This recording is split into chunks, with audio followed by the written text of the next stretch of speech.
Hola, ¿qué tal? Muy buenas noches. Es un placer para mí saludarles en esta ocasión. Mi nombre es Alma Yesenia Peña Hernández y este es su programa Voces del Derecho, que es auspiciado por INDECAJ. Así que agradezco también a quienes se encuentran en controles técnicos de INDECAJ. Gracias por permitirnos hacer esta transmisión en vivo por Facebook Live y particularmente a quienes nos están acompañando en esta plataforma de Zoom y en Facebook Live.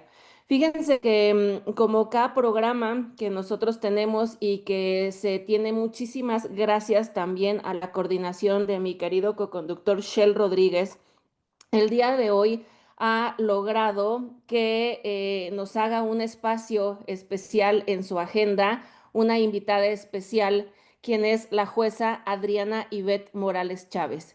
Y es que el día de hoy tenemos un programa que estoy segura será de muchísimo interés para nuestra comunidad de INDECAJ, porque es un tema que estudiamos, del cual llevamos audiencias, del cual a veces pareciera ser sencillo, pero luego cuando estamos en audiencia frente a él o cuando estamos estudiando casos en particulares, notamos que esto se va poniendo emocionante. Y este tema es el de procedimiento abreviado.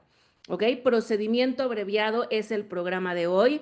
Así que, Shell, esto no sería posible sin ti. Muchísimas gracias, querido. Muy buenas noches. ¿Cómo te encuentras hoy, Shell? Buenas noches, muchísimas gracias, maestra Alma. Pues para mí es un honor otra vez estar aquí. Hoy, sin duda, para mí, más que agradecer, más que comentar este tema, como lo comentas, es un tema, yo creo que se nota sencillo, pero es un tema muy técnico. En ese sentido, pues me gustaría escuchar a su señoría, la jueza Adriana, pero me voy a permitir señalar ciertos aspectos de su semblanza curricular.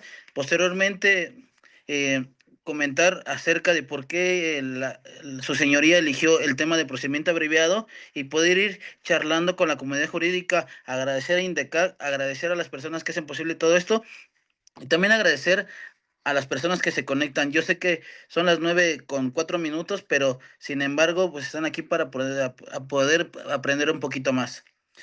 La maestra Adriana Ivette Morales tiene la licenciatura en Derecho, especialidad en Juicios Orales, maestría en Derecho Procesal Penal, maestría en Ciencias Penales, doctorado en Ciencias Penales, doctorado en Derecho Penal, un máster internacional en Prevención y Tratamiento de la Violencia de Género en la Universidad de Salamanca, en España.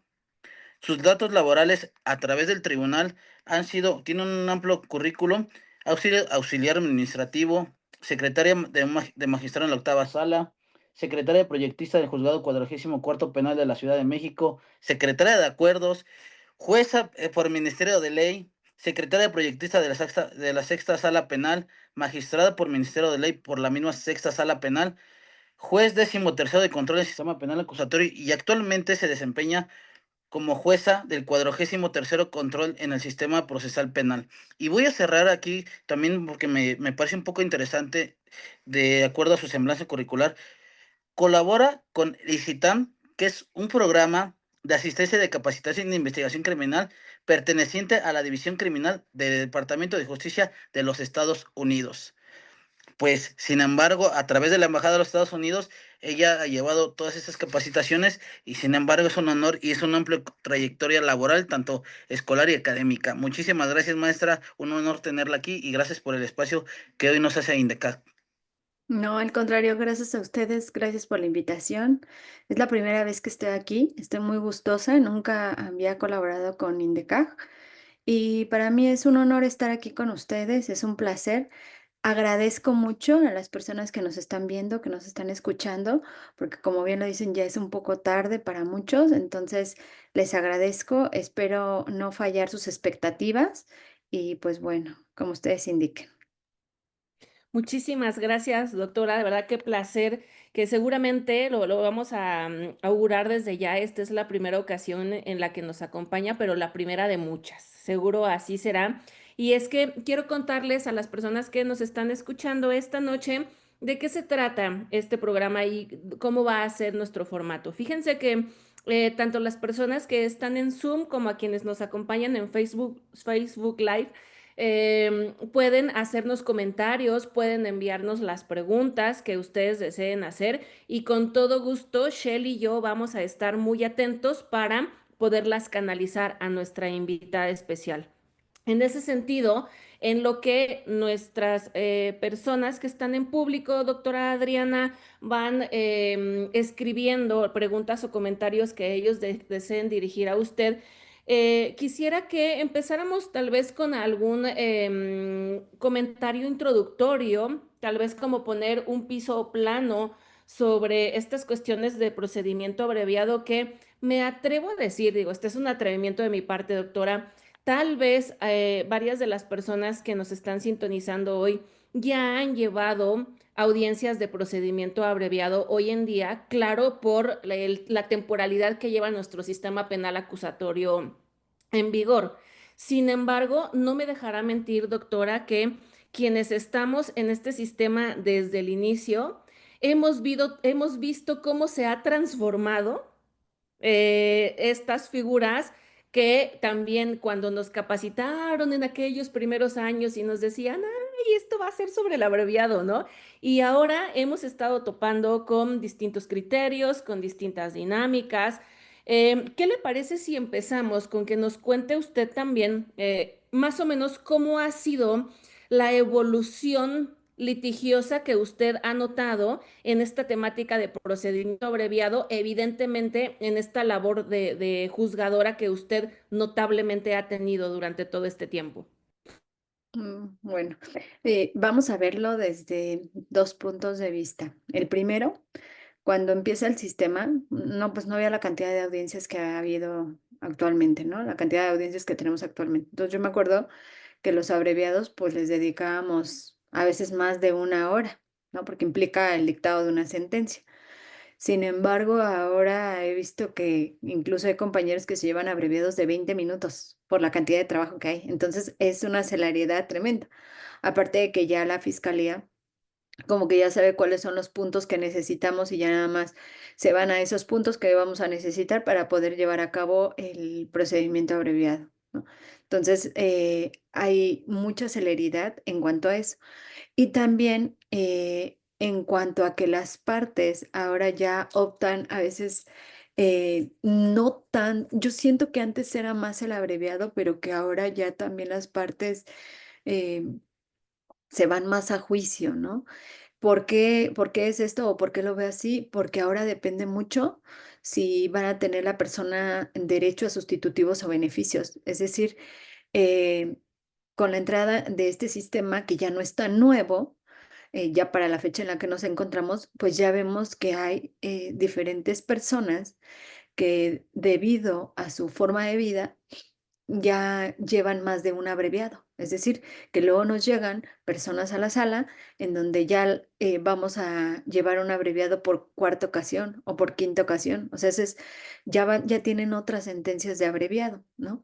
Incluso hace poquito tuve a una persona que le cumplieron una orden de aprehensión y en la misma audiencia en que le cumplen la orden de aprehensión para llevar a cabo la audiencia intermedia, así lo cuenta, me dice el señor, ¿sabe qué? Le voy a pedir un favor, ya senténcieme ahorita, pero ahorita, porque ya sé que me tocan 5 meses. Entonces ya sé que voy a compurgar 5 meses y entonces ya senténcieme. Le digo, no, es que no es de que ahorita lo voy a sentenciar. Le digo, es de que la fiscalía lo tiene que proponer, tiene que hacer el estudio, se lo tienen que autorizar al fiscal y ya el fiscal viene, lo propone. Dice, pues es que yo ya sé cuánto me toca, entonces yo prefiero que usted ahorita me dicte sentencia y yo ya me vaya sentenciado. Dice, porque al fin, dígame, me van a tocar 5 meses, ¿no? Y le digo, yo no lo puedo decir, vamos a tener que esperar a la siguiente audiencia. Entonces, jugamos con esa mecánica en donde ya las personas ya saben cuánto les va a tocar por un abreviado.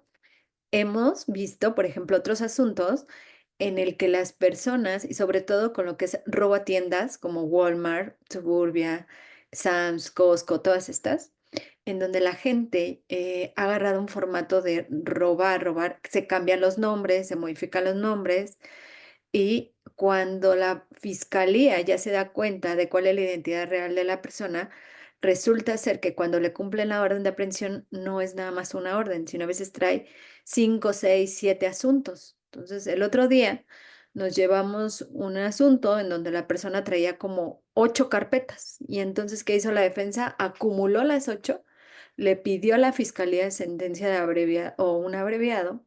La fiscalía hizo el estudio, lo autorizó, toda la reparación estaba satisfecha. Y entonces le sumaron las penas de cada uno, que más o menos son 5 meses, de acuerdo a lo que ofrece la fiscalía, conforme a los acuerdos que ha emitido la Procuraduría aquí en Ciudad de México, y pues le dieron un total de 4 años. Entonces él todavía se iba con sustitutivos y beneficios, aún con curso real, sumándole la pena de cada uno, él se iba con sustitutivos y beneficios. Entonces, pues en parte la estrategia de los defensores, que es muy buena, pero en parte de que ellos ya se la saben. Evidentemente, sí lo que les decimos es, tiene que hacerlo con más cuidado, porque si vuelve a pasar esto, tal vez no corra con la misma bondad del sistema y de los sustitutivos y beneficios penales para que pueda ejercerlos tal como usted quisiera, y entonces sí va a tener que compurgar toda la pena. Eh, pero eso es lo que está pasando o lo que yo veo de lo que es el abreviado o de lo que está fungiendo o está funcionando el abreviado actualmente, ¿no? Y pues eso es lo que pasa.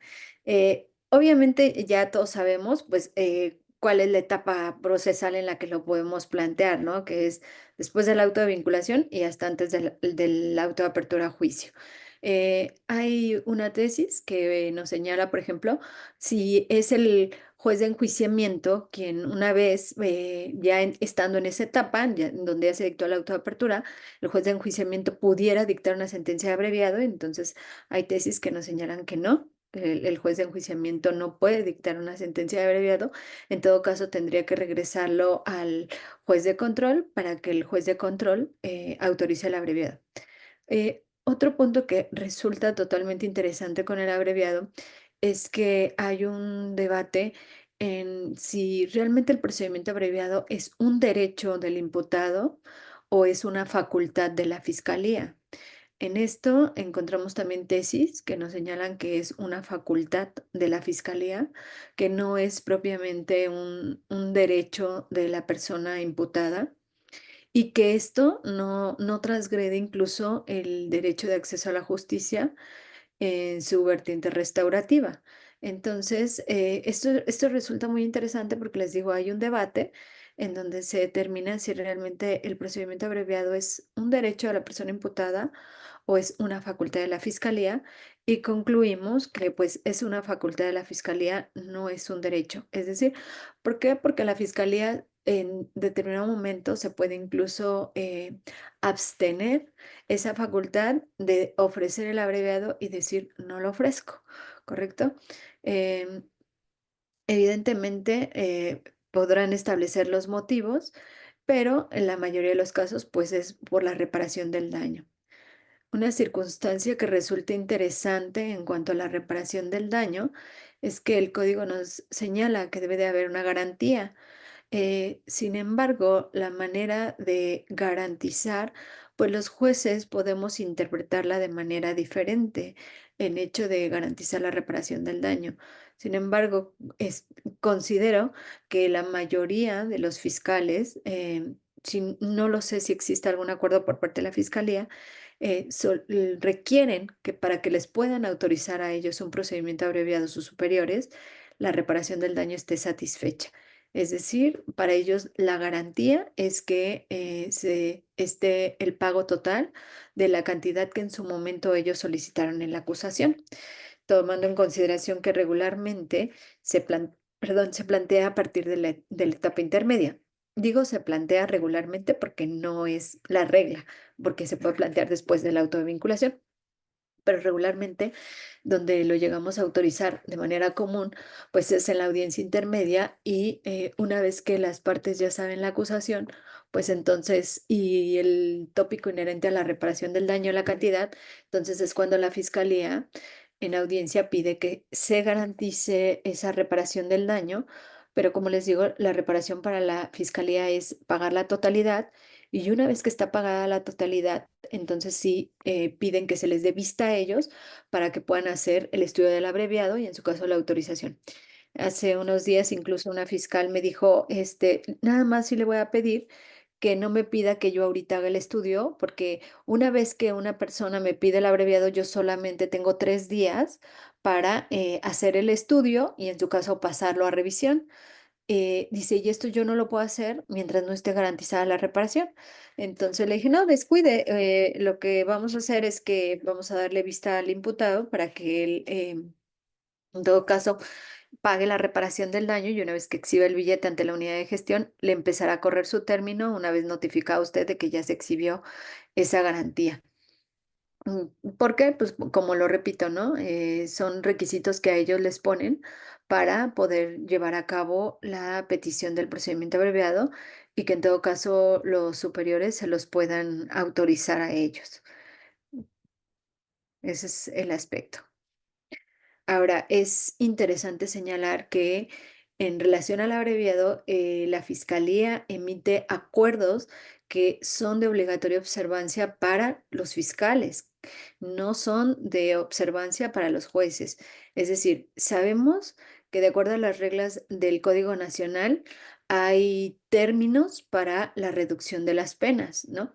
En donde se establece que si la persona no tiene antecedentes de delito doloso y el delito por el cual se le va a sancionar tiene una media aritmética que no excede 5 años, pues le pueden reducir en una mitad si vamos a sentenciarlo por un delito doloso, o se le puede reducir hasta 2/3 partes si se trata de un delito culposo. Esto con relación a la pena mínima. Y que fuera de esta hipótesis se le pasa una reducción de 1/3 de la mínima en dolosos y una mitad en culposos. Sin embargo, en la práctica vemos pues que estos parámetros no son así. Es decir, que en realidad la fiscal general emite cuáles son las reducciones que se van a conceder y lo establecen. Obviamente, están dentro de esos parámetros. Es decir, que, por ejemplo, si el código establece que se le va a reducir en una mitad en un delito doloso, por ejemplo, en un robo, que se le puede reducir hasta en una mitad la pena mínima. Por ejemplo, si trae una mínima de 6 meses, reducirle hasta 3 meses de prisión. Lo cierto es que están reduciendo en un sexto, ¿no?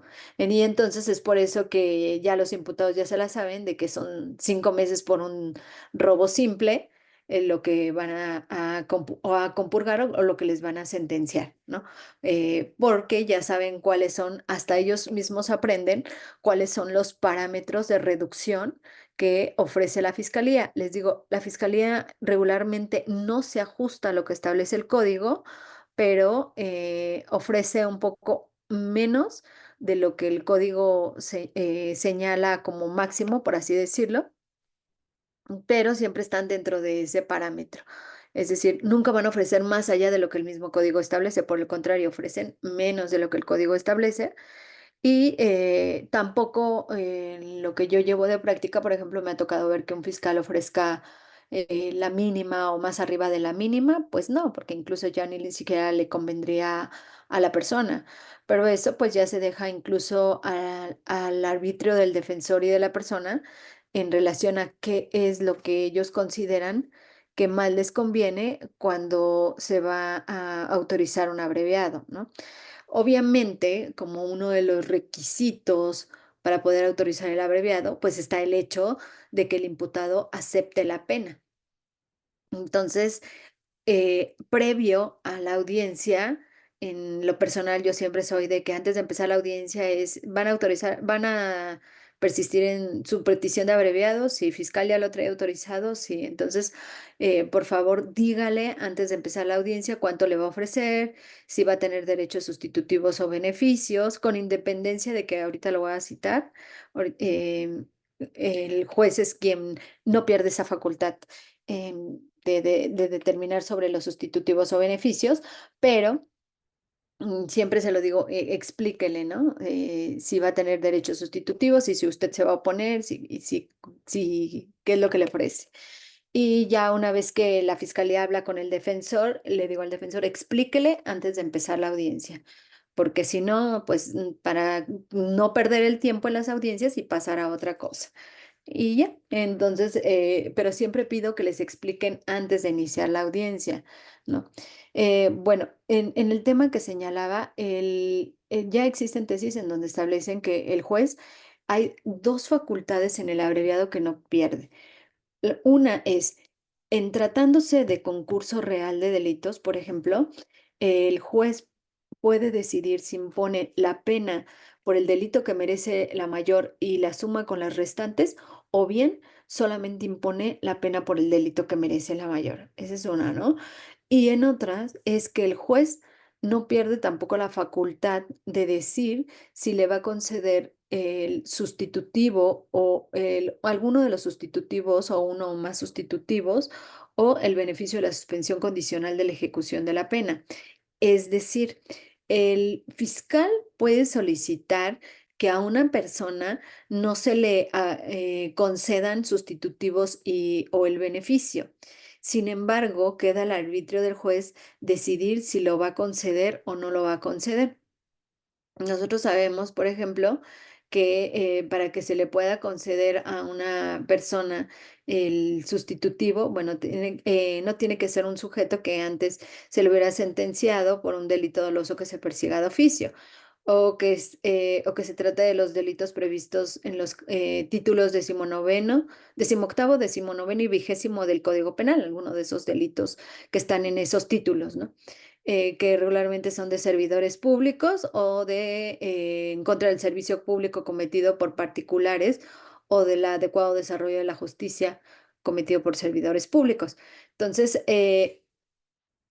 pasa en las audiencias, ya en la práctica, que cuando el Ministerio Público está desglosando los ingresos que recabó de la persona, y eso llamó mucho la atención de los defensores, porque a veces los defensores en eso no se llegan a percatar o no se llegan a dar cuenta, sino ahí el que a veces pone más atención es el juez, pero que es conveniente que también el defensor ponga mucha atención para que se lo haga notar al juez, porque ya saben que también los jueces tenemos nuestros 5 minutos de lapsus.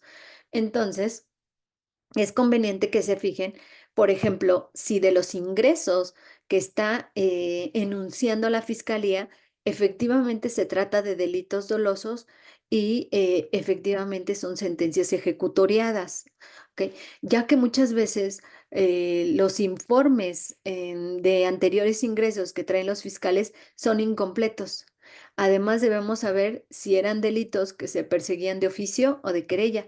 Y este aspecto en particular, este último aspecto en particular, si es de oficio o de querella, es algo de lo que comúnmente luego la fiscalía no sabe. Es decir, cuando ellos desglosan los ingresos que tiene una persona para que yo le niegue los sustitutivos, regularmente me dicen, es que se trata de un delito de lesiones, ¿ok? Y entonces ya le digo yo, ¿lesiones dolosas o culposas? No, es que no dice, nada más dice lesiones. Ok, ¿se perseguía de oficio o de querella? No, es que no sé. Ok, el que sigue. No, pues robo agravado. ¿Qué agravante? No, pues es que no dice. Ok, sabemos entonces si se perseguía de oficio o de querella, porque hay agravantes que son de oficio y hay agravantes que son de querella conforme al 246 del Código Penal. No, es que no sé. Encubrimiento por receptación, ¿doloso o culposo? Porque hay de las dos modalidades. No, pues es que no sé. Entonces, todos ese tipo de cuestiones, obviamente, nosotros requerimos esa información pues porque la práctica hace como que tantos abreviados tenemos que ya sabemos más o menos qué delitos son dolosos, qué delitos son culposos, cuáles se persiguen de oficio, cuáles de querella, todo. Y entonces es por eso que requerimos toda la información individualizada. Pero como les digo, hay veces que los jueces, o porque estamos distraídos, o por las cargas de trabajo, o por lo que ustedes le quieran llamar, no estamos debidamente atentos a la audiencia y es conveniente que ahí el defensor esté atento para que si al juez se le va esa información de requerirla, pues la pueda hacer notar, sobre todo quien es defensa, en el caso de que toda vez que la fiscalía no se ocupó o en su caso no cuenta con esta información, pues solicito que en consecuencia no se tomen en consideración estos antecedentes que he señalado a mi cliente, ¿no? A mi defenso. Obviamente, para que proceda un sustitutivo o un beneficio, pues estamos hablando de que la pena que se le está imponiendo no excede de 5 años. Es decir, cuando yo le voy a imponer a una pena a una persona de hasta 5 años, pues va a tener derecho a sustitutivo o beneficio, dependiendo del caso. Pero si excede de esos 5 años, pues ya no va a tener derecho, ya nada más ante el juez de ejecución, pero ahí son otro, otros beneficios conforme a la ley de ejecución. Entonces, y yo estoy hablando conforme al Código Penal. Ahora, es importante que todo el tiempo estemos nosotros actualizados en cuanto a los temas inherentes a las tesis federales que van saliendo, ya que hay una tesis que señala que si, por ejemplo, un juez le niega a una persona un sustitutivo, no obstante ello, lo puede hacer valer ante el juez de ejecución y el juez de ejecución pudiera pronunciarse al respecto. Entonces, eso es realmente interesante, pues ¿para qué? Para hacerlo valer. Miren, por ejemplo, les voy a dar el rubro de una tesis, no tengo el número, pero dice, beneficios preliberacionales en el procedimiento abreviado, la persona sentenciada puede solicitar su concesión al juez de ejecución cuando le sean negados en la sentencia relativa. Es decir, no obstante de que yo, juez de control, le puedo negar, él se los puede solicitar al juez de ejecución y el juez de ejecución, aun cuando yo se los haya negado, el juez de ejecución se puede pronunciar e incluso a su consideración puede determinar hasta un pronunciamiento diverso al que tomó el juez de control. Entonces, creo que este tipo de tópicos son importantes que los veamos, que los analicemos, que los sepamos y que los estudiemos. Lo que yo siempre les he comentado, incluso en las redes sociales que tengo, es hoy en día no solamente debemos de estudiar las tesis como antes lo hacíamos, ¿no? Sino que hoy en día debemos de analizar la ejecutoria de esa tesis para ver qué es lo que realmente quieren transmitirnos de información los tribunales federales o la corte y en su caso poder ejercer nosotros esos derechos. Pero tarea de todos como partes integrantes de un sistema y de acuerdo a la labor que cada uno de nosotros desarrollemos, es estar actualizados en cuanto a las tesis federales que van saliendo, en cuanto a los criterios y que no nada más es el estudio de la tesis, sino también la ejecutoria, ¿no? Para poder estar más que nada actualizados. Entonces, esto pues resulta totalmente interesante.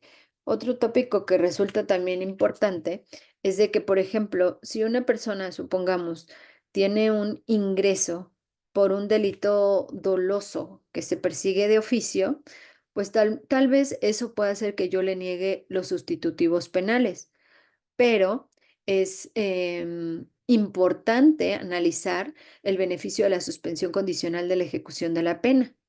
En cuanto al beneficio de la suspensión condicional de la pena, para que se le pueda conceder a una persona, es porque cuenta con antecedentes personales positivos y un modo honesto de vida.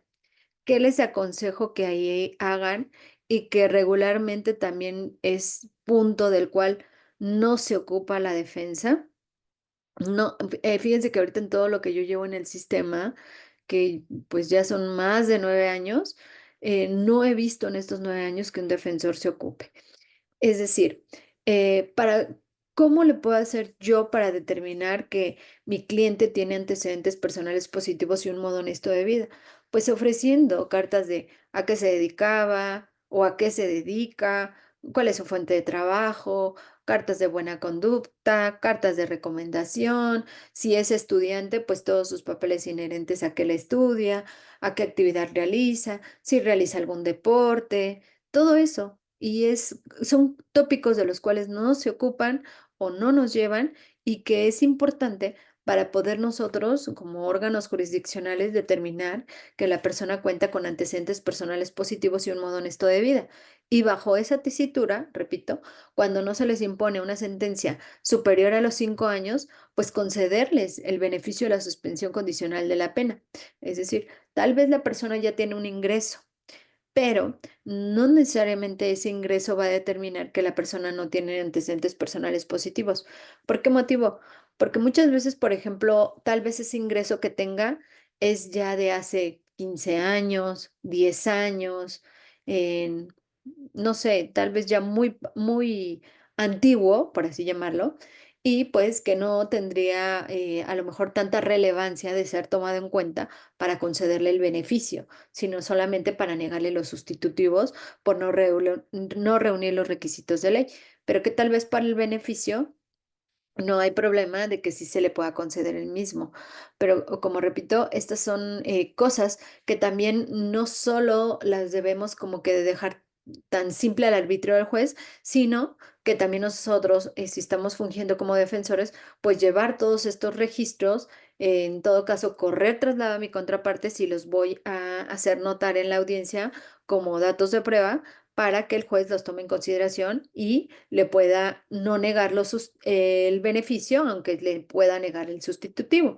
¿Por qué? Pues de eso va a depender que una persona pueda estar compurgando su pena, pues estando libre, ¿no? Entonces, como eso influye mucho, pues para llevar a cabo el pronunciamiento por parte del juez que más favorezca a la persona, en todo caso, a la cual se le va a aplicar el procedimiento abreviado.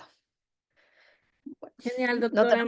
Muchísimas gracias por este primer gran preámbulo que nos ha compartido sobre el tema de procedimiento abreviado. Y es que me atrevo a interrumpirla porque justamente nos ha dado ya varias directrices que están resultando de interés para las personas que nos acompañan.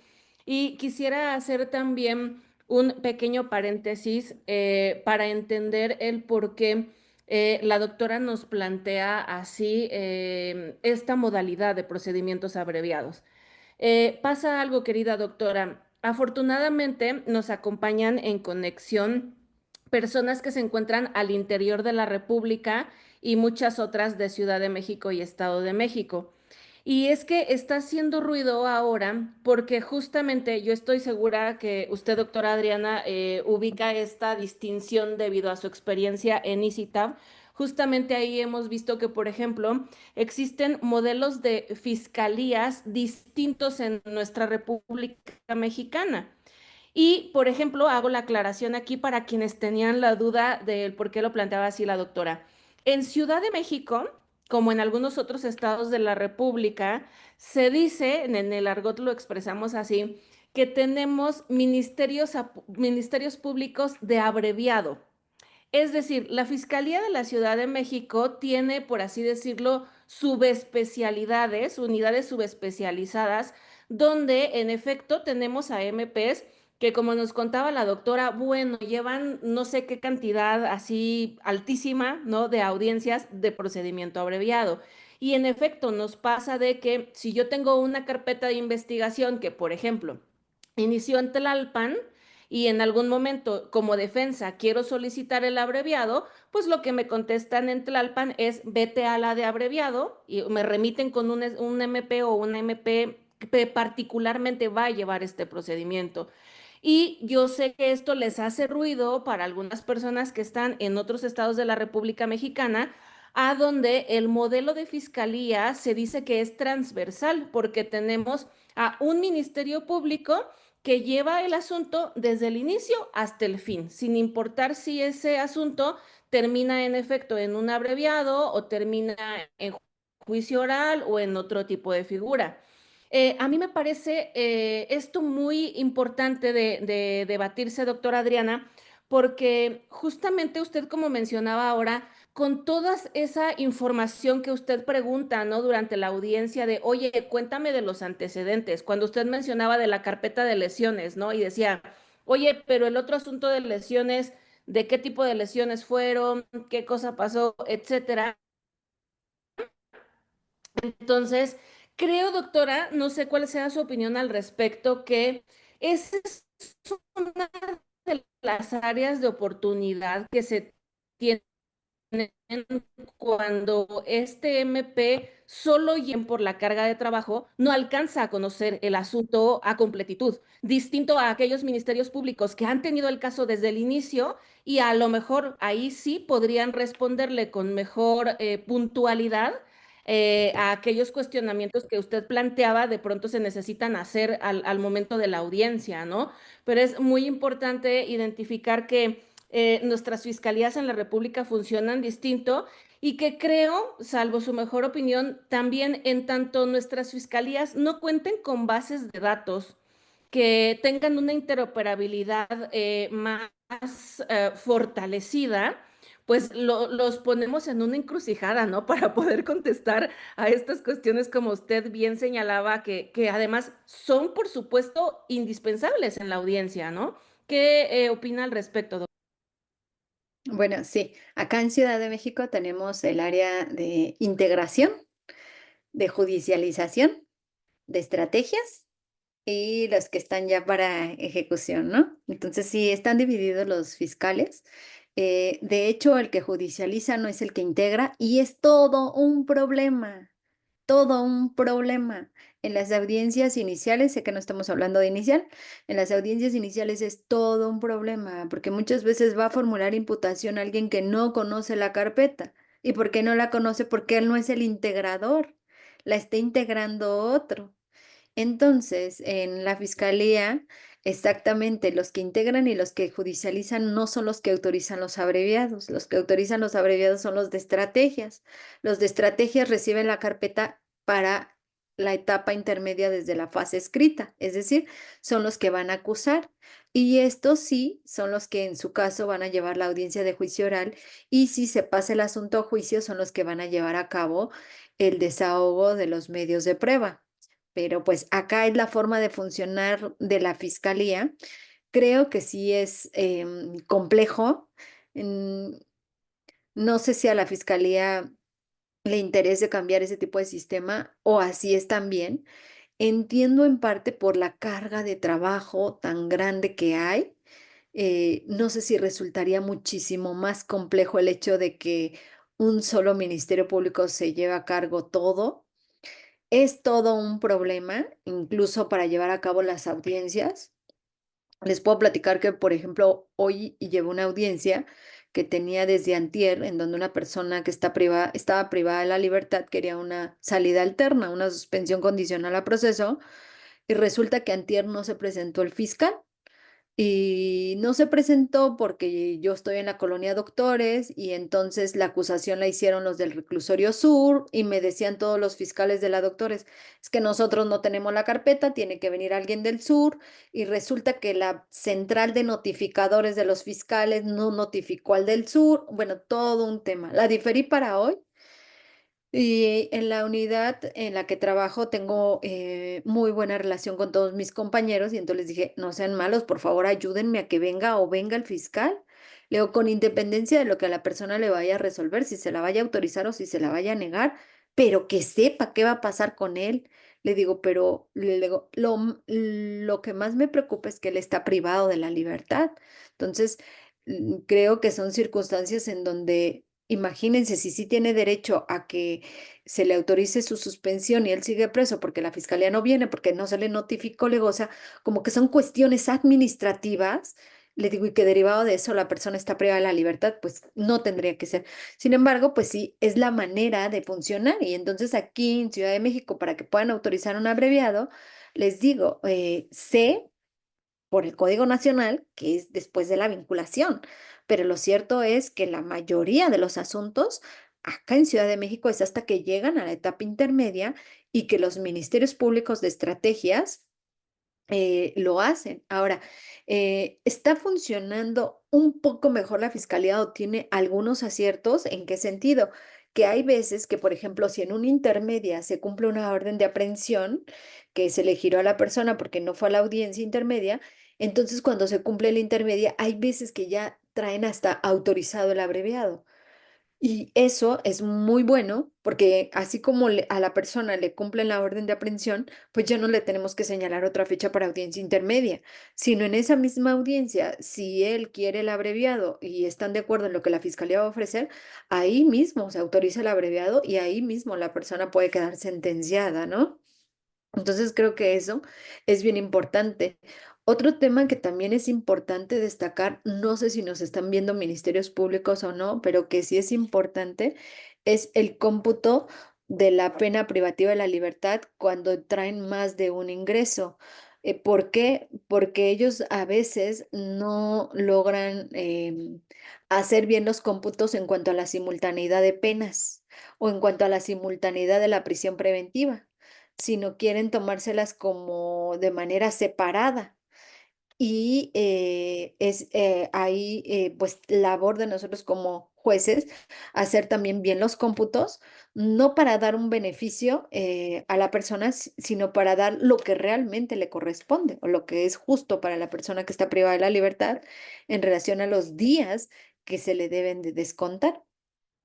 Porque les digo, cuando ya conocemos de a una persona que se le va a sentenciar por más de una carpeta, porque ya hubo previamente una acumulación, pues entonces tenemos que ver bien si hay una simultaneidad en cuanto a la prisión preventiva de esa persona. Cuando lo agarraron por un hecho, cuando lo agarraron por otro, cuando le impusieron la medida cautelar de prisión preventiva justificada en uno, cuando se le impusieron por el otro, cuántos días lleva. O sea, todo eso resulta importante, resulta interesante que lo veamos. Incluso en cuanto a días, hay veces que las cuentas por días no nos salen, ¿no? Y es como que, a ver, vamos a hacerlo bien para que a todos nos salga. ¿Por qué? Pues porque a la persona se le pueden incluso quitar hasta días, ¿no? Con independencia de que esto también lo puede hacer el juez de ejecución, pero nada nos quita que desde donde estamos en ese momento pues llevemos debidamente nuestra labor que nos toca o nuestra participación que en ese momento tenemos. Pero pues sí, aquí tenemos una forma muy peculiar y sí también he tenido la oportunidad de hablar con litigantes de otros estados y pues la forma de trabajar en cada estado es totalmente diferente, no es igual. Em, Les digo que incluso hay una guía de conducción de audiencias que se supone que en la práctica todos tendríamos que estar ajustados a esa guía de conducción de audiencias, ¿no? Y que ustedes pueden ir con un juez de Chihuahua y con un juez del estado y con un juez de la ciudad en una misma naturaleza de audiencia y van a ver que los tres la vamos a llevar de manera totalmente diferente, pero que en la esencia, pues es lo mismo en esencia, ¿no? Pero pues así es como estamos funcionando. Muchas gracias, doctora, por compartirnos esta experiencia y de verdad que hay varias líneas ya muy interesantes que plantear. Así que, Shell, cuéntanos por favor qué inquietudes tiene nuestro público para poderle plantear la siguiente pregunta a la doctora. Dice Pedro Hernández Mejía, en el Estado de México existe un registro que la defensa puede solicitar acogerse a la forma anticipada de terminación del proceso y con la reducción hasta un tercio del mínimo de la pena. Ahora bien, respetando el comentario sobre si es la facultad de la Fiscalía o un derecho del imputado, dice, creo yo que es un principio rector del proceso de acuerdo a la fracción séptima del apartado del artículo 20, apartado A. Y otro comentario de María Guadalupe Mesa. La Fiscalía en Baja California sigue en línea, no conocen del todo la carpeta. También otra vez, perdón, Mejía dice, sin embargo, en un caso práctico que ocurrió hoy por orden de aprehensión, el MP no traía la propuesta del abreviado. Esos son los comentarios en el chat de Zoom, pero sin embargo, a mí sí me gustaría hacer un planteamiento, maestra. ¿Y Sí, qué pasa, por ejemplo, no sé, en un caso práctico de que el imputado, la fiscalía obliga en su totalidad a pagar la reparación del daño y por temas de recurso económico, él tiene la pretensión de pagar, pero no puede? ¿Usted cómo, en ese sentido, su postura, usted cómo se decanta al respecto y cómo resolvería en ese sentido si él tiene la cuestión de poder pagarlo, pero no puede juntar en su totalidad lo que exige la fiscalía? fíjese bien. em, Aquí es algo interesante el tema y voy a hablar sobre mí, ¿no? No sobre los demás órganos jurisdiccionales, sino hablo sobre mí. La fiscalía, por eso les digo que es más una facultad que un derecho. La fiscalía al final del día, ellos son los que deciden si van a otorgar o no otorgar el abreviado. Es decir, la fiscalía es la que puede decidir, no le concedo el abreviado. Y yo, juez, no lo puedo forzar a decirle no, se lo tienes que conceder y pronúnciate. O sea, no tengo esa facultad.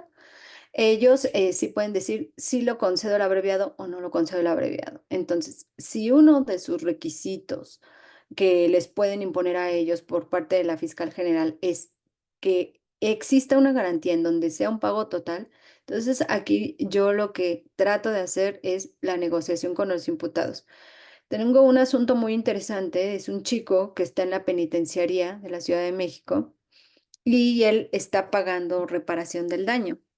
Y entonces me dice, le voy a pedir un favor, cada mes mándeme traer con la finalidad de hacer los pagos correspondientes y en su caso terminar de pagar y llevar a cabo la forma de terminación anticipada, ¿no? Porque dice, porque yo adentro trabajo, dice, ya puedo trabajar, dice, porque ya estoy en la penitenciaría, él está compurgando otro hecho. Dice, entonces, con lo que yo genero es con lo que estoy pagando la reparación. Incluso el otro día a broma le dije, no vayas a estar generando dinero de manera ilícita, genéralo de manera lícita, porque si no al rato vas a traer todavía otra carpeta. Me dijo, no, no, no, sí estoy trabajando bien y sí lo estoy generando bien. Y entonces, cuando esa persona la trasladan acá a la sede, los mismos policías procesales le hacen entrega al defensor del numerario que lleva y el defensor va, compra el billete, lo pone a disposición de la unidad. Todo esto se audio y videograba para que quede constancia.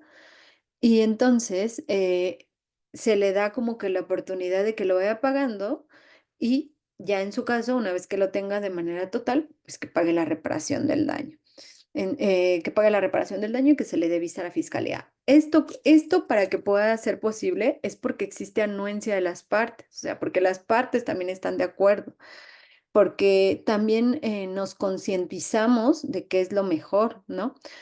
Ahora, no obstante ello, hay algo bien importante que también creo que no puedo dejar de pasar y que no puedo dejar de hacer notar y esto queda mucho a la reflexión, si cuántas sentencias de abreviado habrá dictadas en contra de gente inocente. ¿Y a qué voy con esto?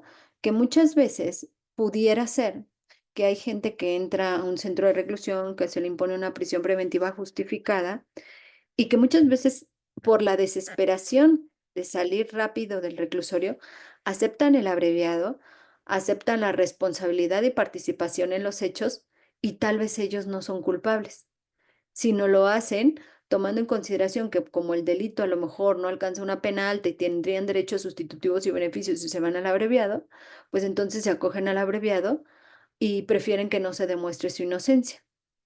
¿No? Entonces, esto me llama mucho la atención porque, pues por desgracia, las cargas de trabajo nos han rebasado. Tanto Fiscalía como Poder Judicial estamos rebasados en trabajo, pero rebasados es rebasados de verdad en mucho. Y entonces, derivado de eso, como puede ser que una audiencia de juicio la den a una temporalidad eh, más allá de lo que pueda establecer el código, dadas las cargas de trabajo que existen, en consecuencia, dicen ellos, no, es que tal vez si mi juicio va a tardar más tiempo, es mejor que yo me vaya al abreviado porque voy a salir más rápido. Bueno, sí, pero vas a traer una sentencia condenatoria. No, no importa, pero voy a estar libre. Y entonces yo creo eso nos deja también mucho a la reflexión de, eh, y más como órganos jurisdiccionales, ¿no? Porque tal vez como parte sí lo sepan, pero pues como órgano jurisdiccional yo no lo sé, porque al final del día yo le pregunto a la persona si acepta su responsabilidad, si acepta su participación y la persona me dice que sí. Incluso hay una tesis que señala en relación al reconocimiento de inocencia, si es posible que se pueda dar un reconocimiento de inocencia en posterior a al dictado de una sentencia de abreviado y no se puede dar. O sea, el criterio señala que no se puede dar un reconocimiento de inocencia cuando hay una sentencia de abreviado. ¿Y por qué no se puede dar? Pues porque precisamente para que se pueda autorizar el abreviado, uno de los requisitos es que la persona acepte su participación y su responsabilidad en los hechos. Y entonces, ¿cómo después me vas a venir a decir que eres inocente cuando tú mismo dijiste que aceptabas tu culpabilidad? ¿No? Entonces, son temas sumamente interesantes y esto donde nos da en parte luz, en parte nos la dan los tribunales federales. Bueno, pero contestando a la pregunta, y para no salirme de la misma, lo que yo hago es eso, tratar de ver con los imputados la forma en la cual pueden ellos llevar a cabo la reparación del daño. Ahora, lo que tratamos de hacer también es, tienes redes de apoyo, tienes familia, tienes alguien que pueda venir, que pueda apoyarte a pagar esa reparación. Y los defensores, me consta, que muchas veces van incluso a buscar a los familiares hasta donde ellos señalan que viven o señalan que se encuentran su familia para poder llevar a cabo el hecho de reparar el daño. Lo que hago en lo personal, pues, es tratar de diferir la audiencia lo más que pueda. Claro, no me puedo exceder mucho, porque si no, la que al rato trae esa intermedia que no se acaba nunca, pues soy yo, ¿no? Pero trato de la medida de lo posible para lograr que se lleve a cabo la forma de terminación anticipada. ¿No? Entonces, darle la oportunidad, así como que el diferimiento para o bien tratar de ubicar alguna red de apoyo, o bien, si ellos están trabajando en el interior, pues que puedan aportar el numerario para que se pueda pagar la reparación.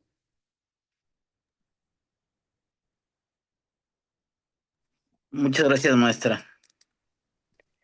Es muy interesante el tópico que nos ha compartido sobre el tema también de la graduación de las penas, doctora, y creo que no solo en el tema de procedimiento abreviado, sino también en el ámbito del derecho.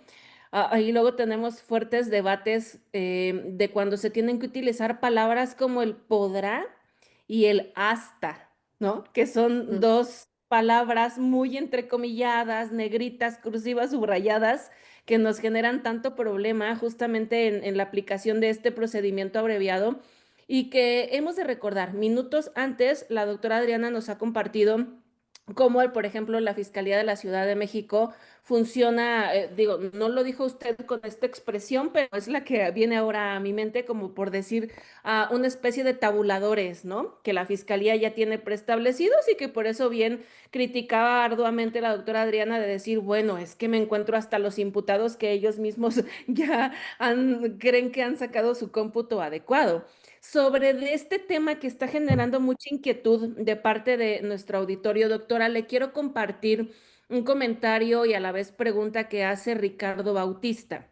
Y dice así, atendiendo a las penas, ¿cuál sería el margen de punibilidad tratándose de concurso real, tomando en consideración el podrá? Aumenta por cada uno de los delitos restantes, tomando en consideración que tales figuras fueron creadas para que no existieran penas elevadas. Ok, bueno, como lo dije, el concurso de los delitos, el aumento de las penas o el imponer la pena que merece la mayor es facultad del juez, o sea, se le queda al arbitrio del juez. Ahí el juez no pierde ese arbitrio. En el abreviado, acuérdense que es como una sentencia negociada entre la fiscalía y el imputado, en donde el juez nada más ve que están los requisitos, ve que sí existen los medios de convicción que sustenta a la fiscalía, que sí están integrados a la carpeta.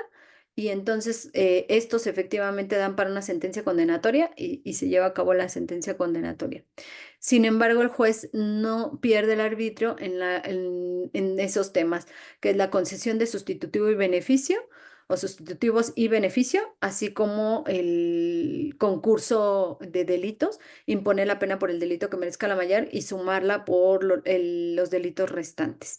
Entonces, si la pregunta es, ¿cuándo el juez considera que es conveniente sumarlas y en qué casos no es conveniente sumarlas? Yo siento que es a caso concreto, o sea, muy a caso concreto. Eh, yo creo va a depender mucho de las características de la persona, de cuántas sentencias lleva, de cómo es su modo de vida, de cuántas penas son las que se le están sumando, cuántos son los delitos que se le están sumando, porque yo creo que cambia mucho el asunto de persona a persona. O sea, hay veces que tal vez, no sé cómo llamarlo, en el sentido de que puede haber que haya personas que roban por necesidad, ¿no? Pero puede haber otras que ya eso es un modo de vida y que es un modo de vida de muchos años.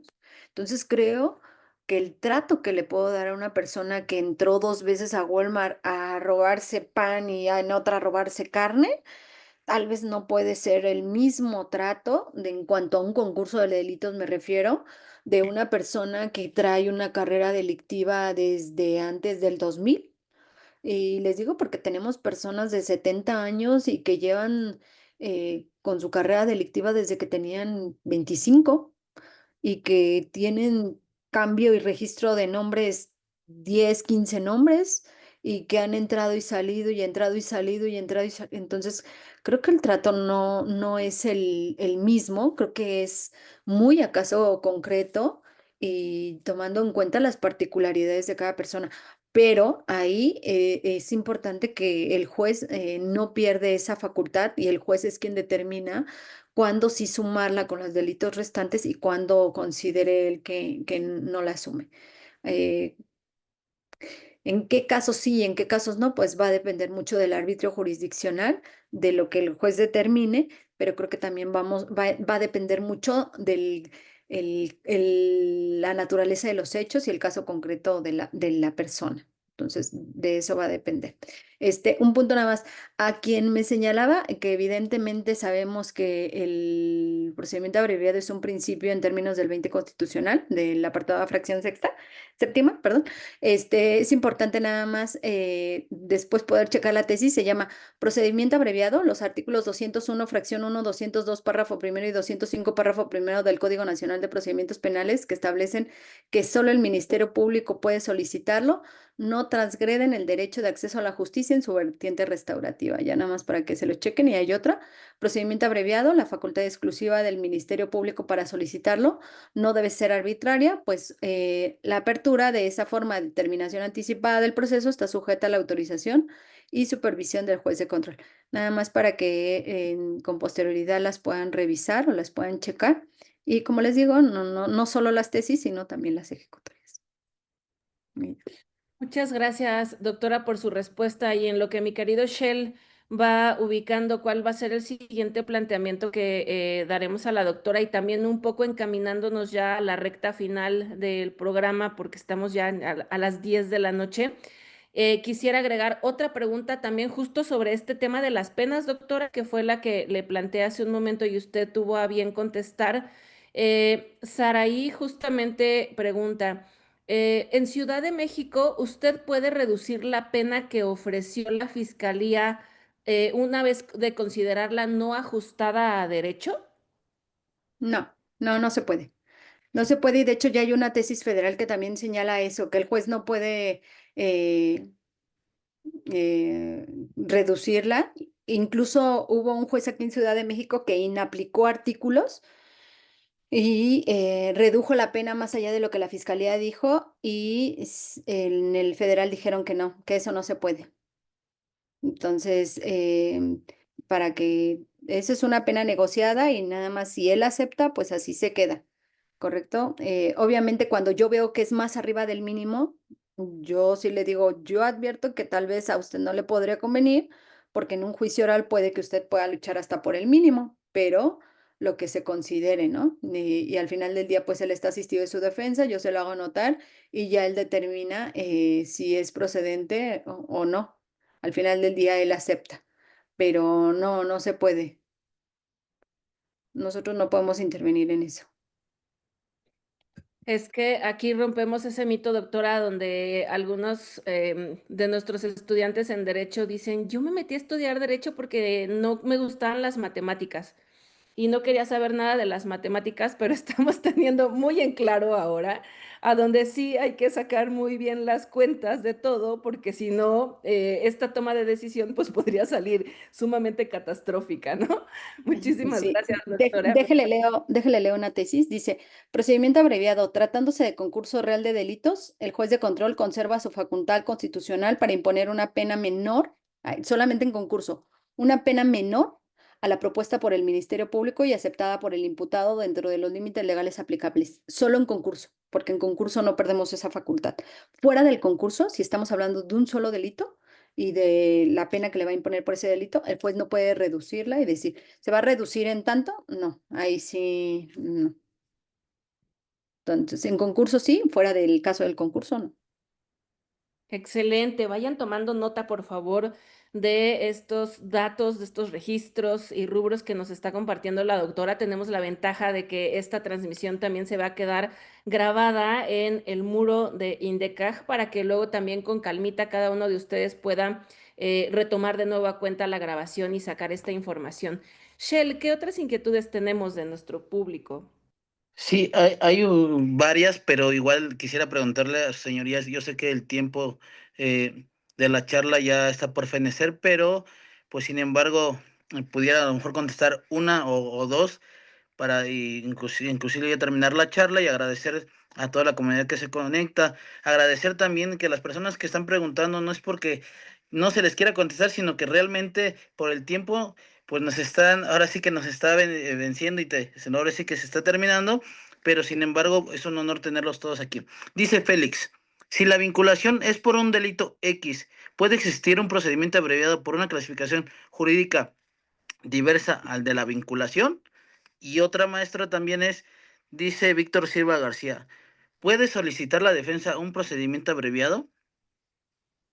¿Qué opina al respecto, maestra? No, de que la pueden solicitar, la pueden solicitar. Eso sí es un hecho, la pueden solicitar. De que la fiscalía se las conceda, quién sabe. Pero de que ellos pueden hacer como defensores la solicitud de abreviado a la fiscalía en audiencia delante del juez, sí.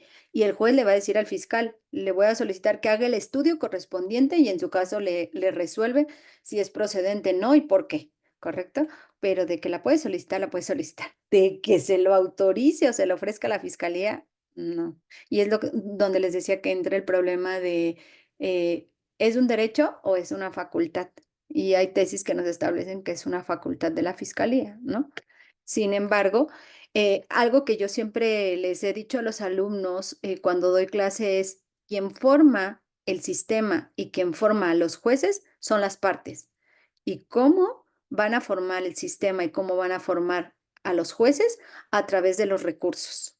Es decir, si a mí alguien me dice algo que yo considero que no es correcto, yo tengo los medios a mi alcance, ya sea recurso ordinario o recurso extraordinario, para en su caso ver si alguien piensa de manera diferente a como lo está diciendo el juez o en este caso la fiscalía, ¿no? Entonces, para que ahí pues ejerzamos ese derecho del recurso que tenemos como sociedad, me refiero yo, no como juez, para, en su caso, poder formar o el sistema o poder formar a los jueces, porque los jueces no somos Dios. Bueno, y la otra, fíjense bien, el 203 en su párrafo segundo señala, si el procedimiento abreviado, espérenme, dice, bueno, nos da una idea. Dice, si el procedimiento abreviado no fuera admitido por el juez de control, se tendrá por no formulada la acusación oral que hubiera realizado el Ministerio Público, lo mismo que las modificaciones que en su caso hubiera realizado a su respectivo escrito. Es decir, exactamente, se vincula por un hecho y por una determinada clasificación jurídica y se puede acusar por ese mismo hecho y clasificación jurídica. Sin embargo, cuando se ofrece el abreviado, la fiscalía puede cambiar la clasificación jurídica. ¿Por qué? Porque no significa que ese escrito de acusación que ya presentó es por el cual exactamente va a quedar el abreviado. Es decir, el hecho no cambia. Ya sabemos que en hecho, desde que se formula imputación, hay mismidad. No, en principio de mismidad no va a cambiar el hecho. Ese es tajante, ¿no? Eso no cambia, el hecho no cambia.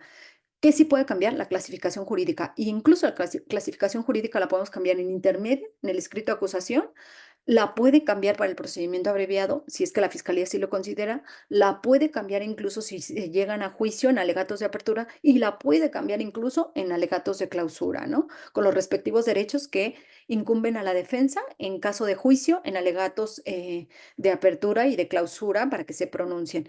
Pero de que puede cambiar una clasificación jurídica, claro que la puede cambiar, siempre y cuando no cambie los hechos. Pero la clasificación sí, porque puede decir, ah, no, no era un abuso de confianza, era un fraude.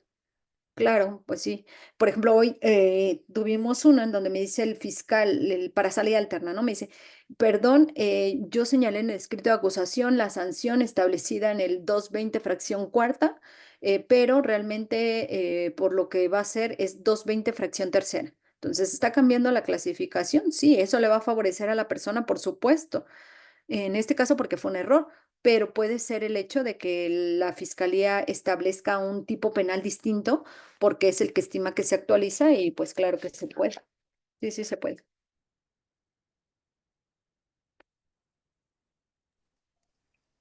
Muchas gracias, maestra. De nada. Pues doctora, muchísimas gracias por todas las respuestas que nos está dando y sin duda ya existen muchas inquietudes de parte de nuestro auditorio que nos obligan a invitarla a participar más adelante en la impartición de algún curso o taller con nosotros sobre este tema en particular, porque justamente lo decíamos al inicio, ¿no? Pareciera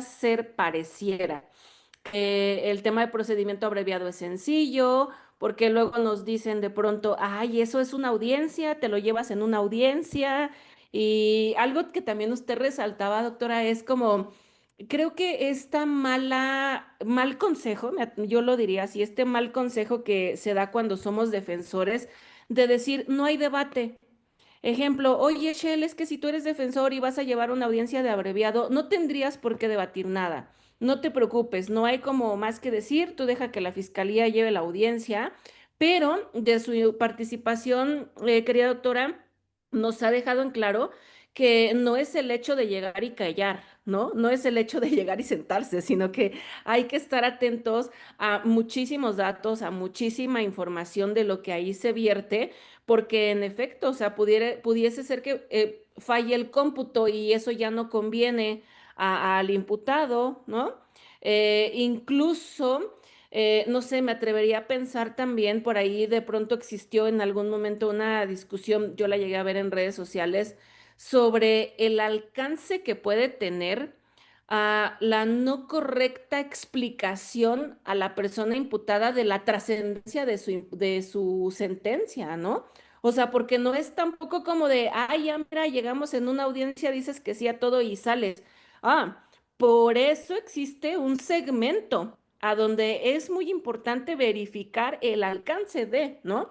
No solamente creo que en el aspecto humano, y a lo mejor me atrevería a cerrar con esta pregunta también, doctora, ¿cuál considera usted que sería el alcance jurídico de una no adecuada explicación a la persona imputada del alcance de? Pues yo creo que el mayor problema es que él acepte un abreviado cuando tal vez ni siquiera le convenía o cuando tal vez él ni siquiera entiende qué es lo que está pasando, ¿no? Obligación del juez es que se los expliquemos qué es el abreviado, qué implica el abreviado. Pero a veces no nos damos cuenta que la persona tal vez no entiende los alcances. Luego les digo a mis compañeros, recuerden que no todos tenemos la misma instrucción, ¿eh?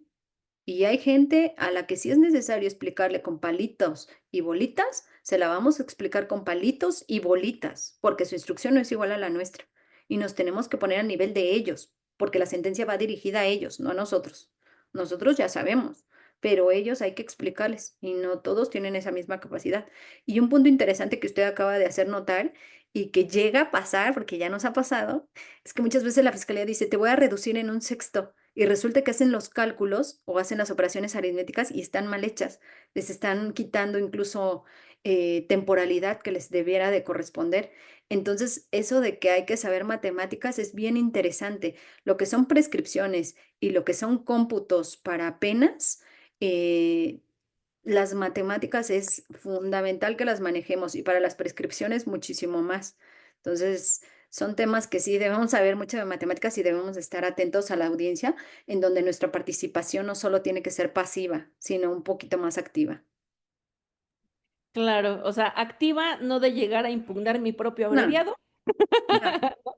No, pero sí de aportar cosas que, o de estar atento también incluso a qué es lo que está diciendo la fiscalía, qué cómputos están haciendo, a, a tomar nota de todo aquello que sea necesario y que si yo sé que mi cliente está en duda el que le puedan conceder un beneficio, pero que sí le van a negar los sustitutivos, pues que aporte esos documentos en donde a mi contraparte, en donde puedo otorgar esos beneficios porque sí tiene antecedentes personales positivos y un modo honesto de vida, ¿no? Para que el juez me lo tome en cuenta y como es facultad del juez concedérmelo, pues que me los pueda conceder, ¿no? Claro, fabuloso tip ahí, tomando nota todos, por favor. Muchas gracias, doctora. Shell, ¿qué tenemos ya para aproximarnos al cierre del programa? Buenos comentarios. Comenta la licenciada Oneida Cruz Acevedo. Buenas noches, excelente conferencia. Gracias por la invitación. Mm, Y Gracias. grandes comentarios. Pues agradecerse, señoría. La verdad es un honor tenerla aquí. Es un honor aprender de usted, escuchar. Tomé nota de casi todo lo que usted nos dijo. Necesitamos nosotros, maestra, un taller o un curso especializado en, como usted lo comenta, en tema de matemáticas, prescripción y cómputo de las penas. Sí, de prescripción sí tengo una clase completa ya, de hecho ya la di en otra escuela y casi casi es así de, ay, vamos a empezar desde cero. Yo tenía un alumno que me decía, espérese, espérese, despacito, vuélvalo a repetir, le digo, las veces que sea necesario, pero hasta que aprendas. Entonces, sí, cuando Y quiera. es que luego pasa, maestra, como dice la maestra Alma, que pues el tema del tercio o el medio o no es el adecuado y sin embargo cuando se lleva, pues, el imputado es el que sufre la cuestión de no saber las matemáticas, ¿no? Luego no es nada más eso, ¿eh? Yo tengo una tabla en donde tenemos que las dos terceras, y cosas así que dicen, ¿y esto cómo lo sacas? Bueno, porque cuando fuimos proyectistas de sala, en la sala utilizábamos del mínimo, del mínimo, del mínimo a veces, y por eso pues sabíamos muy bien cómo manejar la tabla y cuántos son dos terceras, un sexto, un octavo, un cuarto, un medio, un dieciseisavo, un 32avo, y lo sacábamos rápido, pero pues no es lo mismo, nosotros lo hacíamos diario, entonces, es así. Ahora sí que la práctica, así como la práctica hace el maestro. Sí. Pues, maestra Alma, nosotros iremos cerrando, ya son 10:15. Agradecer a toda la comunidad jurídica, a la maestra Cristina, la rectora de la institución, y pues sin duda otra vez agradecimiento para todos. Muchísimas gracias. Sí, muchas gracias por su asistencia, por su interés en esta noche, porque además quiero contarle, doctora Adriana, que en esta plataforma de Zoom hemos tenido un auditorio maravilloso. Existen muchísimas personas conectadas que han estado por aquí atentas a lo que usted nos comenta y que además, justo como lo planteamos a un inicio de la noche, son personas que están en Querétaro, en Baja California, Estado de México, San Luis Potosí, en Chiapas, en Ciudad de México. Y pues por supuesto que esto ha interesado mucho desde este planteamiento que usted nos ha compartido y que estamos todos atentos a un, como ha comentado Shell, a un seguimiento de aprendizaje sobre este gran tema. Entonces, muchas gracias a quienes están en Facebook Live. Saludos a Lupita, Miguel Ortega, mi querida Maribel. Saúl Arcos, bueno, a todas las personas que están conectadas y también aquí en la plataforma de Zoom. Una vez más, mi agradecimiento a Shell, a nuestra querida invitada, la doctora Adriana, y pues por supuesto a Controles Técnicos de Indecaj por hacer posible esta noche. En ese sentido, doctora, los últimos minutos de la transmisión y las últimas palabras pues son todas suyas porque este es su programa. Gracias por habernos acompañado. Creo que Miguel Ortega es gente de la unidad que está conmigo. Hola Miguel, muchas gracias a todos ustedes, gracias a todos, gracias por los que me prestaron sus oídos, sus ojos para estarme viendo, escuchando. Gracias a ustedes por la invitación a Indecaj y cuando gusten, pues aquí estamos. Y si quieren seguirme en mis redes sociales, estoy con mi nombre completo como Adriana Ivette Morales Chávez, estoy en TikTok, Instagram, Facebook y subo a veces cuando el tiempo me lo permite videos que pueden resultar interesantes para los litigantes y también para el público en general. Muchas gracias. No, gracias a usted, maestra. Muchísimas gracias. Pase bonita noche. Gracias, cuídense mucho. Un gusto. Bonita noche, hasta la próxima, gracias. Hasta luego. Gracias.